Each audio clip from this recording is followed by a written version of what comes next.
This is a mulberry, and this is me enjoying picking them directly from the tree last week. I mean, I have been to farms before, but let's be real. It was mostly for the gram. Let me just tell you, they are insanely weird looking, but my god, were they delicious. We picked them for an hour, and while driving back, all of us got into talking. How are these farmers letting us pick so many fruits off of their trees? Is this even profitable? Like, how are they profitable? Can we do this only with berries? Why berries? I mean, I need to know now. Hello all, welcome back to The Wave. This is our second episode where I am going to be talking about berry farming. This is the mulberry, and I picked many fruit right off of their trees last week. I enjoyed this activity so much that I actually wanted to own an entire farm myself. Naturally, I looked into the economics of it and did tons of research, and I was blown away by what I found. Let me walk you through some of my findings in this video. So, here's what we're going to cover in this video in 3 chunks. Number 1. Let's look at the agritourism industry in general and think about the top you-pick berry farms within the US. Again, I'll try to include as much context about India in comparison as I can. Number 2, I'm an MBA, so I have to do this. Let's look at the cost-benefit analysis of just owning and operating a farm. I'll try to keep it as non-technical and uncomplicated as I can. Non-complicated. Let's as simple as I can. But in case if it gets too technical for you, please let me know down in the comments or otherwise so that I can temper or adjust my content accordingly. Number 3. Let's look at the nutritional benefits of berries in general and make a comparison of all the common berries. Thanks to my mom, I am an avid fruit eater. I will enjoy any and every fruit.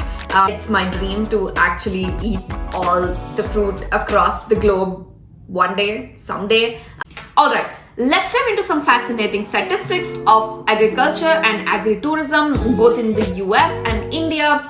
First, let's talk about the US, right? The agritourism market here is valued at a whopping $65.6 billion in 2023 and is projected to grow at an impressive rate of 13% annually. That's huge, right? But what makes agritourism so attractive?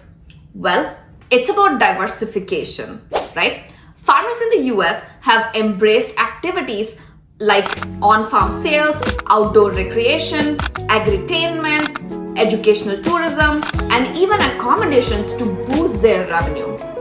This diversification not only helps stabilize their income, but also attracts a diverse crowd of tourists looking for unique and hands-on experience. Now, let's switch gear to India. While agritourism is still growing, it holds immense potential. I mean, India's agritourism market is valued around $8 billion with a growth rate of about 15%. However, the challenge lies in infrastructure and awareness. Many farmers are yet to explore agritourism as a viable income source, so there's lots of room for growth. Alright, now let's dive into the cost-benefit analysis part of the video, which means I need my computer and an Excel. First up, we have initial setup costs. It is everything that you need to set up our berry farm. I'm gonna call it our, we're in this together. Let's assume we are purchasing the land and we have a lot of capital lying around. I don't have any, I'm just assuming. We're purchasing a 10-acre farm, right? 10 acres at about $15,000 per acre. That itself gets us at $150,000. And then we're gonna plant about 20,000 plants. Let's assume we're planting strawberries for now, right? We're planting about 20,000 plants per acre, which means we need 200,000 plants altogether at about maybe 15 cents per plant. Like, these would be saplings, so they won't cost as much. So that would get us about $30,000 in terms of just planting, right? Following along? Now, we also need some kind of irrigation system, and a good irrigation system, let's assume, is costing us around $5,000 for our 10-acre farm. Then we need some type of fencing and security to protect our crops, $1,000. Again, all assumptions, we'll just lay out like pretty simple estimate. For equipment, let's just assume we would buy some tractors and tools, which we think would cost us around $10,000. That should be pretty good enough. What else? In terms of infrastructure, and I'm thinking some type of sheds or storage or something that we need to build around the farm, loose assumption of around $8,000. So that itself would all include us about $100,000, like $205,000, round it up to $210,000, right? That's our initial setup costs. Next up, let's look at the annual operational costs, right? We also need some type of labor, maintenance, marketing and sales, all of the good jazz. So labor is definitely going to be our biggest expense. We would be employing around 2 full-time employees, and they would work about 2,000 hours for us at $20 per hour, and that cost gets us at around $80,000, as you can see. Next up, we have maintenance, which again, like irrigation, fertilizers, pesticides, insurance, utilities, anything, like everything regarding maintenance just goes into this bucket. I'm again assuming at around $10,000 for a 10-acre farm. Now for marketing and sales, I would assume we'll set up some kind of billboards or social media campaigns like emails. We'll hire a bunch of interns, obviously, and that's all going to cost us around some $3,000. Let's just assume $3,000. So that gives us about $93,000. Let's just again like round up for the sake of it, right? $100,000. Cool. So far, we've calculated the costs, again, like fixed cost, variable cost. I'm not calling it that. Let's just say initial setup cost versus just the maintenance cost. Initial setup costs, it came down to us for about $210,000. And then this variable cost is going to be around $100,000. So all in all, we're looking at about $300,000 costs. That seems like a lot. Let's take a breath, right? Now, don't forget, we're still gonna have revenues, right? Hopefully. Now, on the revenue side of things, let's assume the strawberry yield is gonna be 9,000 trays per acre. I referenced this from a paper from UC Davis, which did exactly the same thing, but in a more detailed manner. I'll link it down in the description below if you're interested. The selling price for each of the trays is gonna be $10. That's again super expensive. Why don't we do this? Let's make it $5, right? Just to be on the safe side of things. Now that's like $450,000 already. So what does this mean for our bottom line? We're gonna subtract the $450,000 revenues that we are assuming from the $310,000 cost that we also assumed, and we're gonna get about $140,000 in profits per year. That's insane, right? That's almost a 45% returns on our costs. But remember, these are the ideal conditions that we are assuming. There are several factors that can impact these numbers, and let's dive into that next. We obviously have many risks that we cannot ignore, and some of them I'm gonna touch upon briefly with you. Number one, initial investment and risk.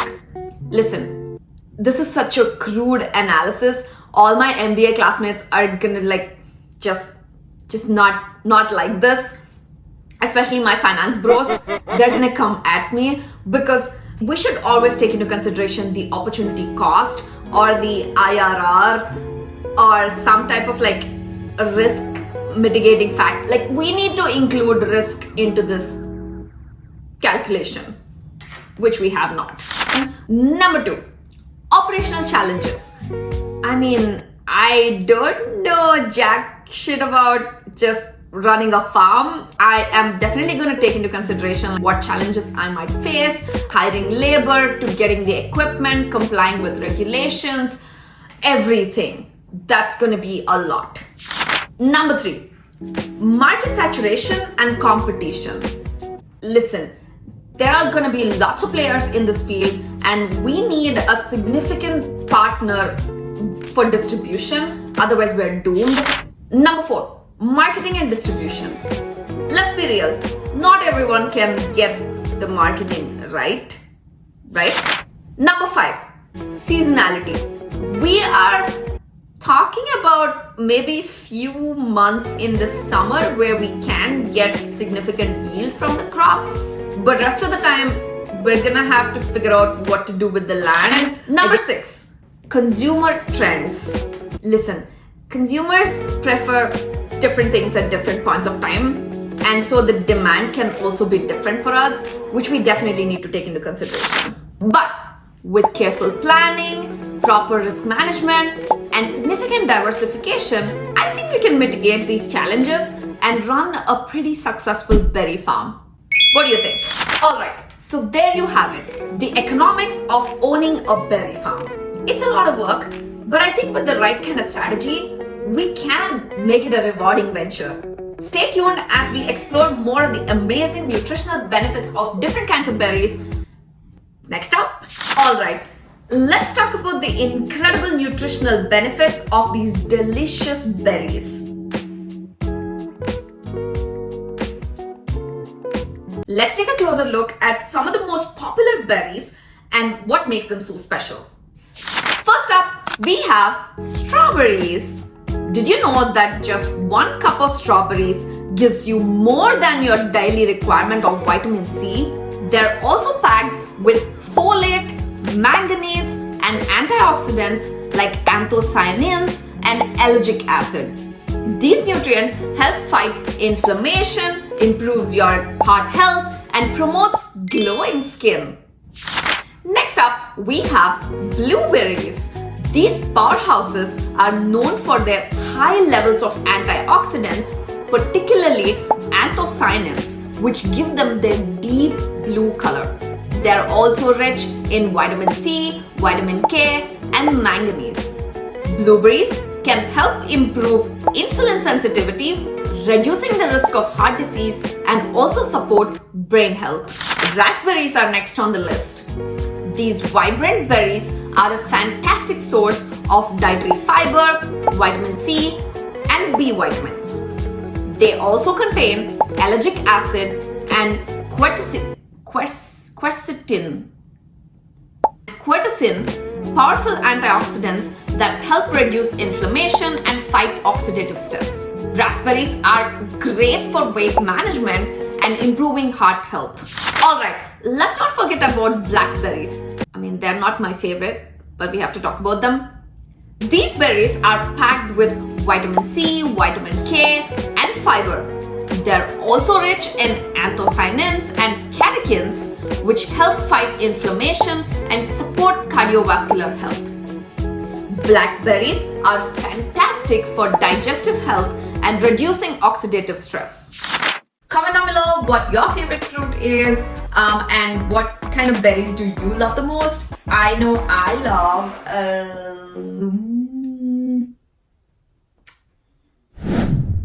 It's very hard for me to choose. I mean, I'm honest with you. All these berries are my, I won't say favorite, but I think I'll go with the strawberry.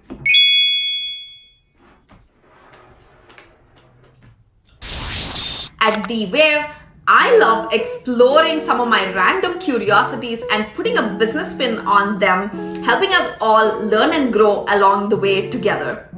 If you enjoyed this video, give it a big thumbs up and subscribe for more insightful content.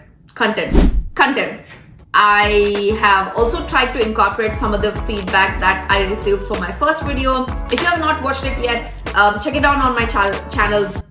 Check it out on my channel below.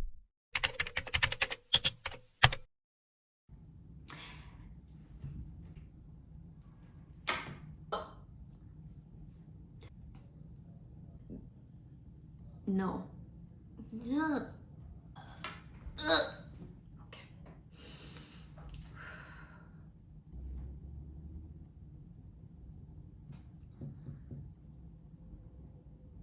Why am I doing this? I think I have, oh, it's the audio.